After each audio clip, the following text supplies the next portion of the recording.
First question for this blessed evening. What a question. How do I learn patience?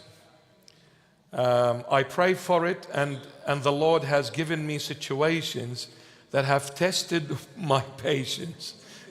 But yet I am everything but patient. Pray for me. May the praise of the Holy Mother be with you. And as we are going through the fasting time, according to our church, we're celebrating the Feast of the Holy Mother on Sunday, the 31st of August. May the praise of the Holy Mother be with you, my beloved, whoever you are. But how do I learn to be patient? The only way for us to learn to be patient is for the Lord to put us in a situation where it will definitely test our patience. Unless the issue is brought up, unless the issue is surfaced up, we will never realize it, and we will never try to do something about it. The only way to really gain patience is for the Lord eventually to break me up. That is the only way.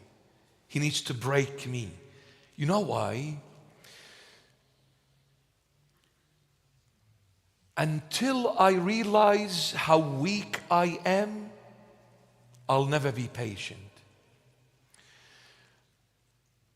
When somebody treats me in a certain way, I retaliate straight away prior to the Lord breaking me up, because I see them doing wrong. But when I realize my weaknesses, when I realize my absolute hopelessness, and the only way for me to realize that, the Lord has to put me in a situation where I cannot do anything anymore. I put up the white flag. I surrender. When I surrender in that situation which is overwhelming, it is beyond me, it is beyond my reach, beyond my capacity, beyond my wisdom, beyond my knowledge, beyond my strength, you name it. When I am placed in a situation, knowingly now, I know that I am good for nothing, useless, hopeless, I not only say it, but I live it.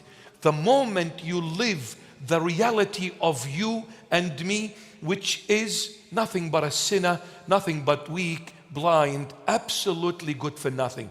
The moment I realize this truth, the Lord will start making me patient. I'll be patient in dealing with people. I'll be patient in dealing with situations. You see, prior to that, I had some sort of a self-pride in me. And that self-pride will never let me to be patient. So when somebody mistreats me, I retaliate. When somebody says something wrong, I backfire on them. And when a situation is not going the way I want it, I boil up and I erupt like a volcano. But when the Lord reveals the real me to me, I won't retaliate anymore when people go against me, because I've realized my own weaknesses. I'll be, in fact, kind and merciful towards those who are still weak and struggling with their weaknesses. This will build up patience in you, my beloved, when the Lord starts breaking us gradually. And another thing gives you patience is white beard. In other words, time, my beloved.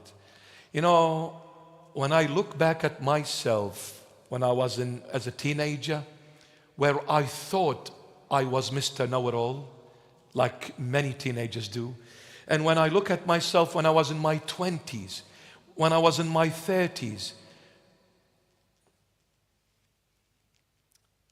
I look at it now and I see myself back then so fragile and so weak. I thought I knew a lot, but when I look back now, I didn't know much. I didn't know much. That's why back in 2003, I was dying to be a priest. It didn't happen. The Lord made it happen 6 years later in 2009. But 6 years later is 6 years later. With time, you learn a lot. When the Lord made me a priest in 2009, 6 years later, I had a totally different approach to everything. And now, I look at it totally different to the way I was a priest. It's a learning process throughout your life's journey on earth. But you need to let the Lord to guide your steps. Allow Him to break you. He's not going to do it overnight, because if He does that, He will lose you forever. You'll get frightened and you'll run away from Him. He needs to do it in a very delicate approach where He keeps you with Him lest you walk away. That's why you need to be patient, if you know what I mean.